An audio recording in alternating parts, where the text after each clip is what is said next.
Welcome back. Jigar Mistry of Buoyant Capital is here with us now to discuss the market fundamentals. Jigar, morning.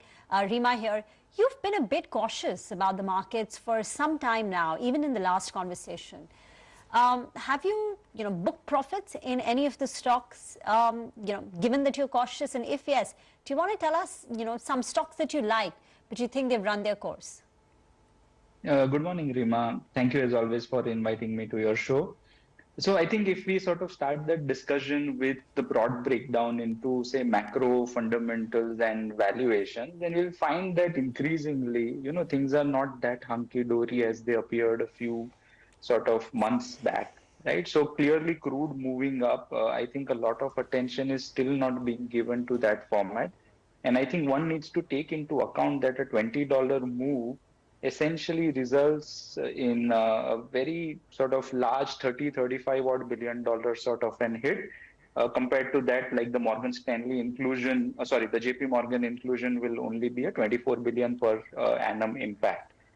Secondly, USD, very clearly the rates are here to stay for longer. And if you actually compare the repo Fed fund target rate differentials in an election year, then all of this is not, combining together to present a very happy picture. Now, you break the discussion down into, say, fundamentals, so you start realizing that where could the sort of growth in earnings come from, right? Accenture sort of put out the numbers yesterday, announcement that they put through. You realize that there's not a huge upside that's possible into this sector from an earnings standpoint. Oil and gas is decent, but then again, government windfall tax comes and takes a large part away. Crude, in fact, actually hurts FMCGs more than sort of it benefits the crude businesses.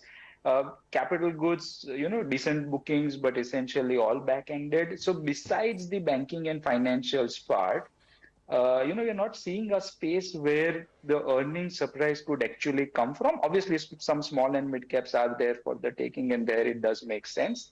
And lastly, on valuations, I think it has decidedly moved earlier. See, I think at the start of this month, we were discussing, and I said that earlier, the first leg of the cycle when valuations grows before the earnings catch on, and the second leg where the earnings catch up happen, that at the index level, it used to even out. Now that's happening that because India is possibly going to be into a great place in 10 years, all of that is transpiring into, India being bought over across the board. Although FI's numbers, if you see, that's not really up there. So absolutely right. See, we were into almost 60% small and mid cap by March. We have sort of tapered that considerably, and we are sort of tapering that. We are getting into a lot more large caps, and taking time to get fully deployed. So sectorally, we did discuss last time banking financials. Now, intermittently, it could provide great opportunities, right? If the US interest rates are going to be high, then essentially FIs will turn sellers, and of the 10 large overweight stocks, 6 are banks. So banks over the course of the next month or 2 months will provide great opportunities to get position. They're not cheap, but then they're not really as expensive as the rest of the market is. And secondly, I think there is a reasonable sort of opportunity in the pharma space as well. We had put out an article I think in April somewhere around saying that whatever the 5-7 year destruction in sort of wealth that has happened in that sector may more or less be coming to an end, and we could again be on the sort of bandwagon for a great place to be in. Okay, Jigar, that was a comprehensive summary across the sectors and the market as well. Since you are talking about some sectors that you like, pharma, for instance, or banking and financial services, I wanted your take on the chemical space. If you've looked at that, there have been a lot of updates. Quarter 1 was weak for the sector as a whole. Today, we have this big update coming in Naveen Fluorine. The stock is down 13%. If you can give your individual view on the stock and generally on the sector as well, because they did talk about some recovery coming in the second half. Do you think this could be the right time to look at the sector? Yeah, good morning, Sonal. So yeah, see, essentially it's a space where things, are earlier the whole thesis was China plus one, right? And you talk to most chemical names, they essentially say there is no plus one, there is only China. Correct. So I think increasingly that's what the sort of feeling we were getting. The price at which China was offering material, even there were cuts in transit at times. You book the cargo before it reaches, there were price cuts. So in that scenario, the size is not maintainable. And I think as investors, we went a little bit overboard as well. Anything that would sell, we would start classifying as specialty chemicals, and that essentially, got a lot of valuations, but then not really the pricing power that should come along with specialty valuations. I think now that's sort of evened out a little bit, and our interactions with the chemical companies suggest that things are not really improving it at the margin as much as they have sort of stopped falling, right? It was, say, where pharma was last year when, the generic prices were not falling at the same pace, and we tried taking that as a positive. I think we are sort of in a similar space, so we are not really looking to build in very large positions here. But yeah, maybe the worst is behind and it's not worsening at the same speed it used to be. Which segments do you think are likely to see EPS upgrades in the upcoming earnings season?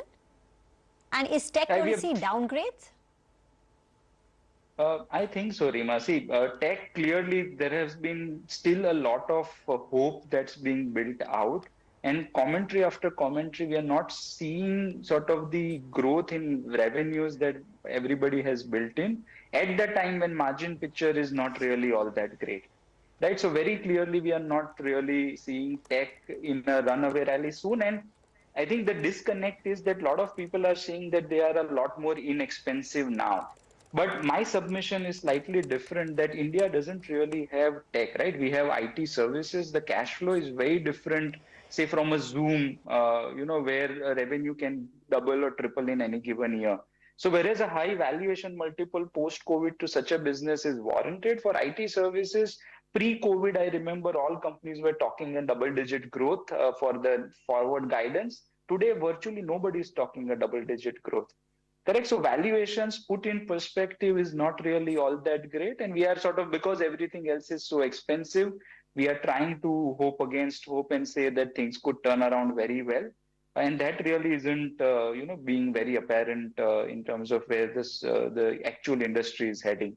So EPS upgrades, I think the only place, if say crude doesn't correct, then I think otherwise FMCG volumes, we were very hopeful. But with crude coming in, at least it won't impact this quarter because of the inventory cycle, but it's not a pretty picture. So other than banks and some select businesses which are reacting to their own cycles rather than sector level exposures, I think they could report it. But at the index level, if you are looking at it, I would go into the assumption that you are seeing cuts rather than upgrades at the end of it.